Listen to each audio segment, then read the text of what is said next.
There's pieces of this record that sound like the future. What's up, everybody? What's going on? I'm on Common NASA. This is another episode of Keep or Sell. Got another stack of vinyl right here. Pulled from the crates. I'm going through records, trying to figure out what's gonna stay around, what has some value for actual production work, what has some value to sit and listen to that I want to keep as a collector, and what I just don't have the space for anymore.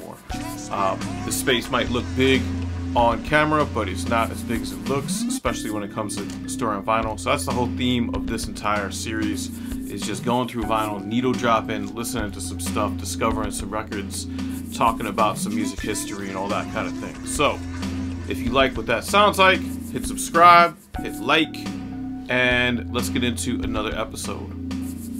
Yeah. Alright, back up in here, Only Child Audio. Boom, we got 10 records, a couple different genres. That's pulled from all over the place. Some of these I remember owning, and some of these I don't even remember owning. Trillion. I mean, this might be the best 80s badass cover. Just three-headed snow leopard carved out of mountains. I don't know. For me, this is perfection as a cover. This is what we should all be aiming for right here. What is the music like? Did I keep this record just because I love the cover? It's highly possible that I did.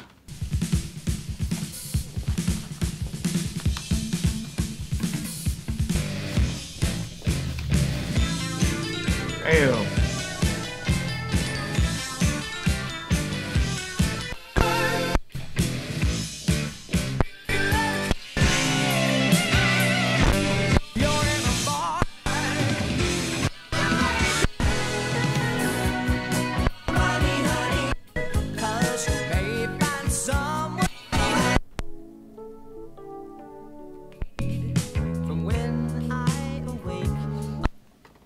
Obviously a lot of Yes influence in the vocalist. He definitely sounds a bit like John Anderson. He also sounds a bit like Geddy Lee from Rush. I don't know much about Trillion. For whatever reason, this record just makes me smile. It makes me happy, so I'm going to keep this record. I want this record in my house because it has this cover on it. I mean, what? I don't know, man. I can't. I don't have the heart in me today to sell a record that looks and sounds like this. This is a keeper. I'm gonna keep this over here. Record I think I've worked with in the past, actually. It is called 10 Years After, Stonedhenge. I'm pretty sure when I needle drop this, there might be some familiar sounds on it, either from me or from somebody else. I've definitely been around other producers that knew of this record in the past, so let's see what we got. Stoned with a D, henge, I should say. I'm gonna try. Cool. I'm gonna come here.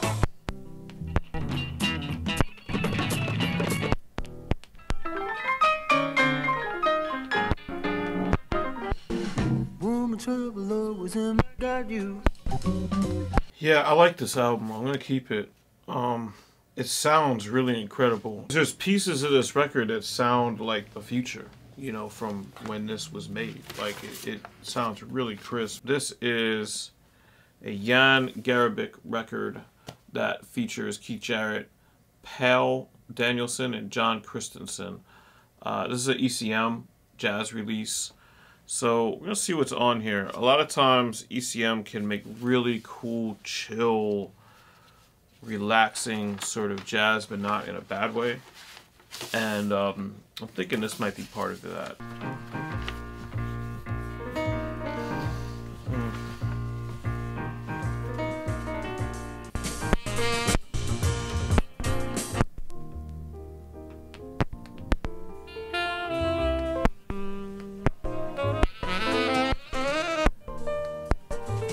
It's interesting, you know, with Keith Jarrett involved in a record like this, it becomes pretty piano dominant, even though the lead of this band is a tenor and soprano sax player, according to the credits here. It's like all piano.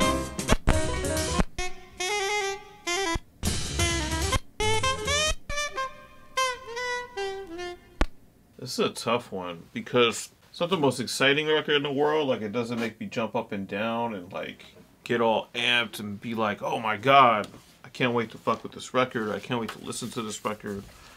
But, again, it's a very highly professionally made jazz record and recording. And it has, like, horn solos and piano solos that you really... I mean, I can't replicate that kind of sound. And that's a lot of what this comes down to sometimes when it's a close one. You know, this may be a theme today. Maybe we don't sell a lot of records today, but I'm gonna keep this record. So this next record is called Starcastle. It is kind of a mess. I honestly don't know why I would keep a record like this. I don't know what is on here. I have no idea what kind of music this is. I imagine it is standard 70s rock, but for some reason I kept it sample-wise.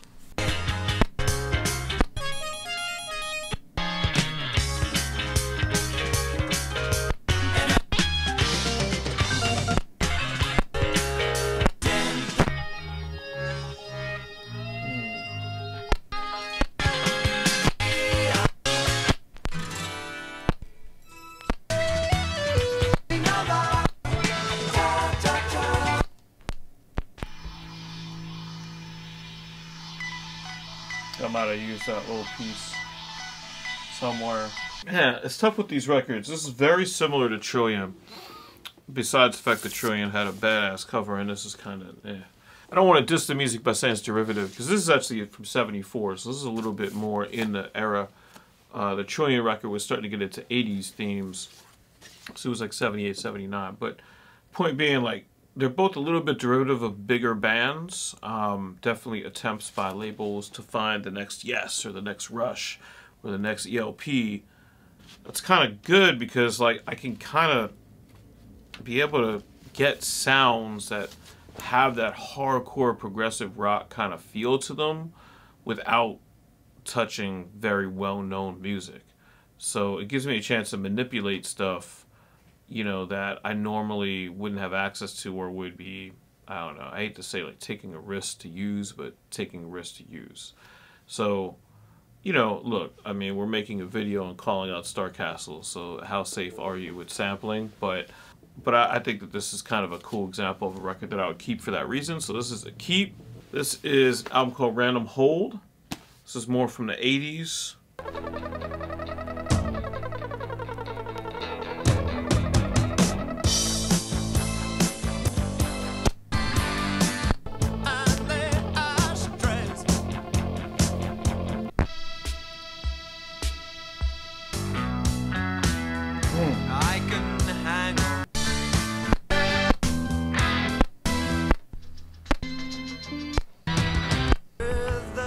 This is a cool record. This is a keep.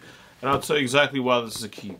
It is very hard to find records from bands in the early 80s that feel 80s but haven't been kind of commodified and commercialized. Like, there's elements of like 80s music on here that was inspired by progressive rock in the 70s, you know, as opposed to inspired by sort of synth pop or by punk rock. It's really hard to find that. There's a few bands out there.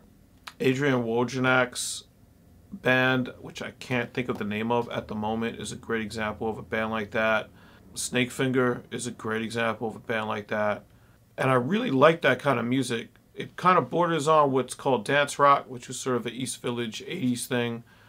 And I really dig that kind of music because the balance, the gray area between corny 80s and also like legitimate, like good synth 80s music, like, you know, synth pop 80s music like Tears for Fears. Like, this isn't Tears for Fears. This is something different. I just like hearing records like this, so I will sit down and listen to this afterwards and really dig it. Is this going to be the first episode where I sell nothing? Let's see. I pulled this not knowing what it was, kind of looking really familiar. Some people will be like, that's immediately what it is, because it's a very well-known album. Staying in the 80s, this is New Order's Blue Monday. So I didn't realize that when I first pulled it, but once I did realize it, when I was setting up to record, I was like, fuck it, let's just let's just play Blue Monday. This is probably just a 12-inch single. I may have kept it just because I dig the song. I don't even remember what the song sounds like on top of my head.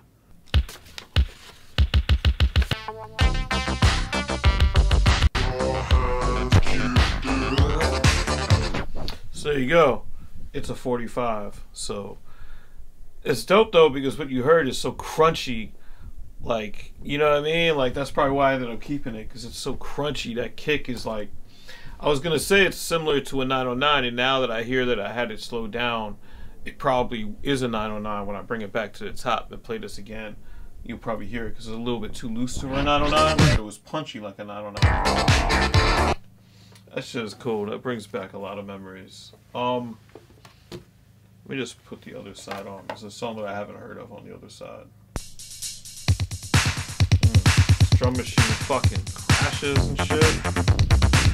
Kind of almost like a version, like, for the reggae fans out there, on the back. It's called The Beach, but it's very similar kind of deal, but with the vocals kind of affected out. So this is a keep. This is a classic. So next record here is Thoughts of War by Mark Shreve. Okay. I don't know much about this record. I kind of remember buying it, but I kind of don't remember anything about it beyond that. So before I took the sleeve off, this actually came with like this whole... Whoever sold this, I guess sold it on consignment. It had this little insert in here, which obviously you can't read.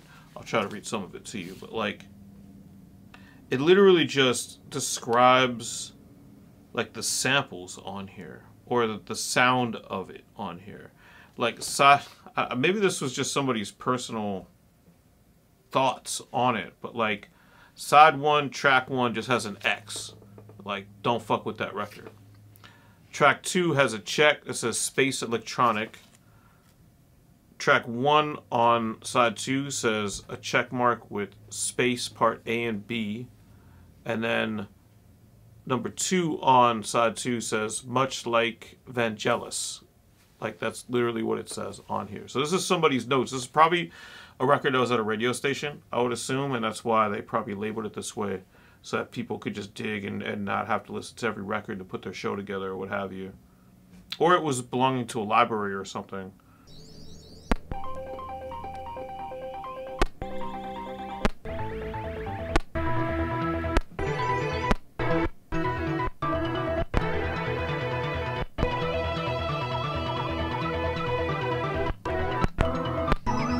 Somebody might have used that. Not saying who. Let's see what the Space Electronic checkmark. That was pretty cool to me. That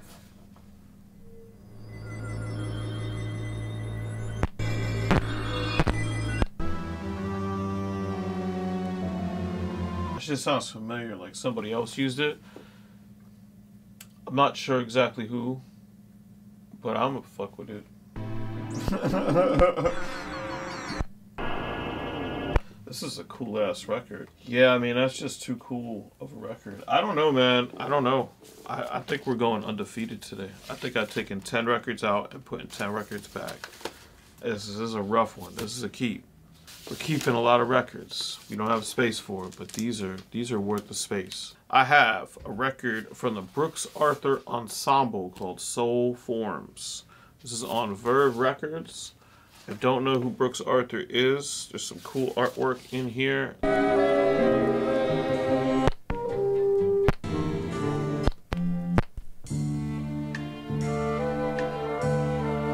might have did one of those things. I don't remember.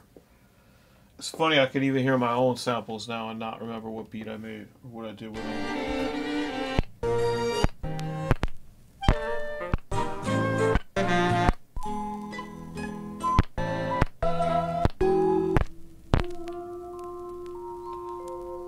There's like no percussion almost. I mean, there's some like percussion, but I'm saying like there's almost no drums on this. This is like it's like a drumless rap record from Verve. Like, it's just already ready made for somebody to just jack. But I'm on the fence about it.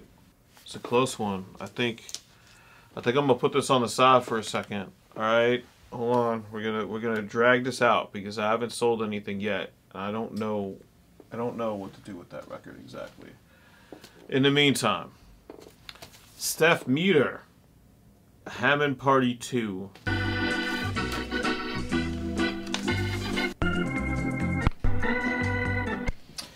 Nah, man, the streak is broken. We made it far. We made it to like 7.5 or 8.5 actually. We made it to 8.5. This is the 9th record. I didn't know exactly what to do with this one, but this one, I think we're gonna sell this one off. Now we got Charlie Mariano, Mirror, Mirror, Mirror. Nice eyeball right here. It's hard to go wrong when you have any sort of eyeball-oriented cover art.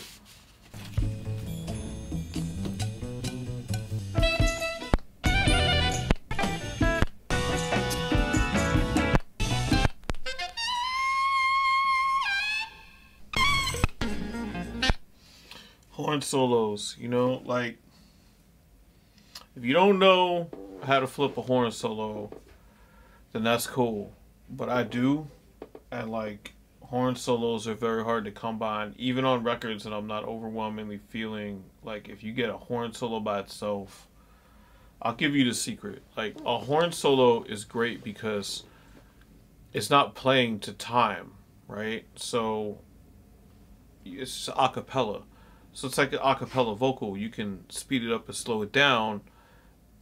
And inertly, like if you are doing something that fits, it'll sound like you got a live horn player to play uniquely to your shit because you're changing the pitch or the timing of the solo. It sounds like it's... And horn is even different than vocals because there's even less rhythm to it. Like if you cut it up and chop it, you know, a horn could be playing to anything, isolated in a vacuum. So, you know, is that enough for me to end up keeping this record? I don't know yet, but like that's my first thought in hearing like an isolated sax solo like that. That's pretty sick.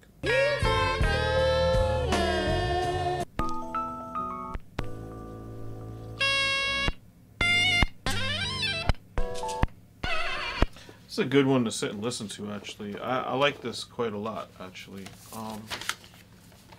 So this is a keep. We're gonna keep old Charlie Mariano here. Okay, so we're gonna hang on to this. This is a keep. We're making it 9-1.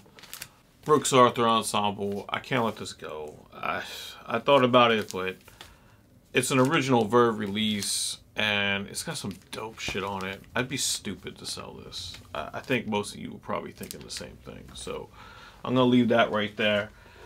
And then officially go into our recap. The real finds are Thoughts of War, which I've probably already done stuff with. Random Hold, I'm looking forward to sitting and listening to that.